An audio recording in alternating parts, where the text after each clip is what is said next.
242 लोगों को ले जा रहा एयर इंडिया का बोइंग 787 ड्रीम लाइनर कल अहमदाबाद एयरपोर्ट से उड़ान के तुरंत बाद क्रैश हुआ। ये भारत में अब तक के सबसे दर्दनाक विमान हादसों में से एक।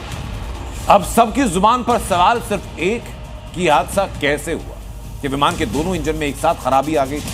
ये सवाल पूछा इसीलिए भी जा रहा है क्योंकि उड़ान के बाद भी विमान के लैंडिंग गियर नीचे दिखाई दे रहे थे। एयर इंडिया की यह फ्लाइट कल दोपहर को क्रैश नहीं हुई होती तो बीती रात 11 बजे से पहले ये लंदन में लैंड कर जाती। अगर ऐसा होता तो हालात कुछ और होते। लोग अपने अपने घरों और होटलों में आराम फरमा रहे होते।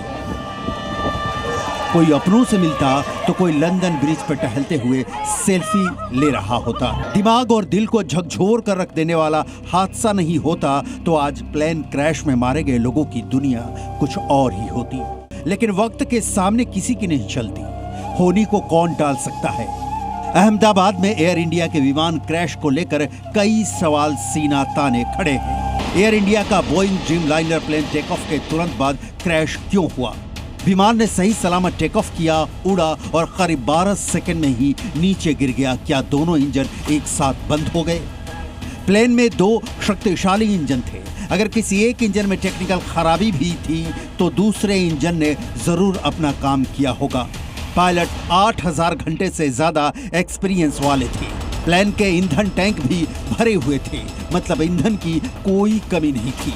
किसी चिड़िया के टकराने की बात भी सामने नहीं आई। चिड़िया टकराने से भी दोनों इंजन एक साथ बंद नहीं हो सकते। और सबसे बड़ा सवाल कि ड्रीम लाइनर सीरीज के विमान ही क्यों होते हैं क्रैश? इन सारे सवालों के जवाब इस रिपोर्ट में हम जरूर तलाशेंगे। कुछ सवालों के जवाब तो भविष्य में ही मिल सकेंगे जब ब्लैक बॉक्स को एजेंसियां डिकोड करेंगी। लेकिन एक सवाल ऐसा है जिसकी पड़ताल बेहद जरूरी है।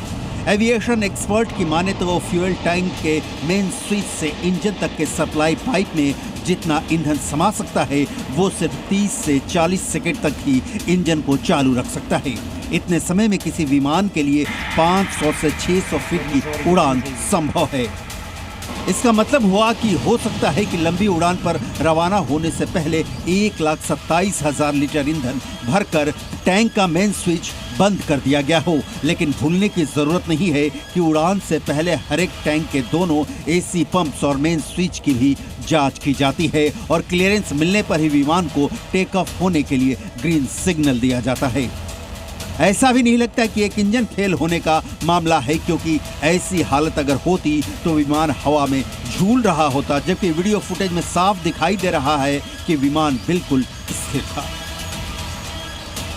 एक्सपर्ट की माने तो दोनों इंजनों में थ्रस्ट की कमी हो सकती है, क्योंकि वीडियो देखने से ऐसा लगता है कि उड़ान भरने के समय फ्लैप ऊपर थे जबकि लैंडिंग गियर नीचे था।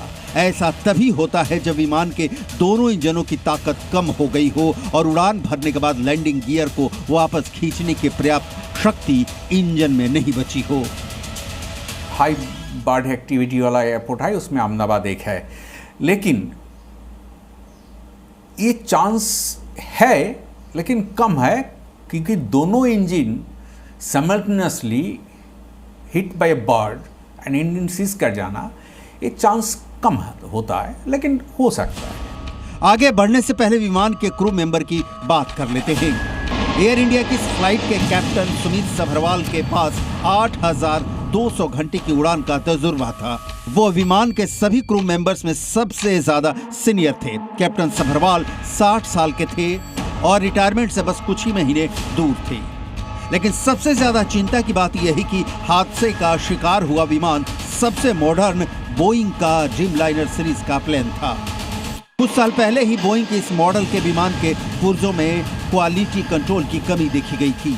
सुरक्षा और गुणवत्ता पर सवाल के कारण बोइंग को वित्तीय नुकसान भी पहुंचा और कंपनी की साख पर सवाल भी उठे, जिसके बाद बोइंग ने सुरक्षा से संबंधित समस्याओं को सुधारने के लिए क्या कदम उठाए ये अब तक पता नहीं चल सका, जबकि ज्यादातर क्रैश हुए विमानों में बोइंग का नंबर सबसे ऊपर है। एयर इंडिया का ये विमान करीब 600 फीट की ऊंचाई पर था। ऐसे में बड़ा सवाल ये है कि लैंडिंग गियर नीचे क्यों था, जबकि विमान के उड़ान भरते ही लैंडिंग गियर ऊपर उठा दिया जाता है क्योंकि लैंडिंग गियर नीचे था। इसलिए कहीं ऐसा तो नहीं है कि कैप्टन को इंजन में किसी खराबी का पहले ही पता चल गया था और वो वापस 360 डिग्री टर्निंग की कोशिश में था ताकि दोबारा रनवे पर विमान को सकुशल लैंड कराया जा सके। लेकिन पायलट की यह कोशिश अधूरी रह गई और विमान क्रैश हो गया। ब्यूरो रिपोर्ट, जी मीडिया। जी न्यूज़।